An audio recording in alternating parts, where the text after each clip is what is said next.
Pinasinungalingan ni House Prosecution Panel ang mga ulat na nalamangan umano sila ng kampo ni Vice President Sara Duterte sa impeachment trial conference. Ayon kay Lead Prosecutor Jervil Luistro, walang katotohanan ang mga kumakalat na pahayag sa social media na tila natalo ang kanilang panig sa pagdinig.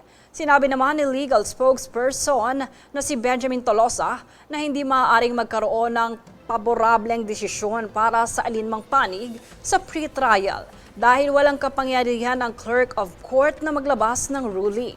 Iginit ng prosecution panel na naging maayos ang takbo ng pre-trial at natupad nila ang layuning mapabilis ang proseso ng paglilitis. Dagdag nila, handa silang iharap ang kanilang mga ebidensya at testigo sa pagsisimula ng impeachment trial sa July 6. Inaasahan din ng prosecution na matatapos sa lalong madaling panahon ang mga natitirang pre-trial proceedings.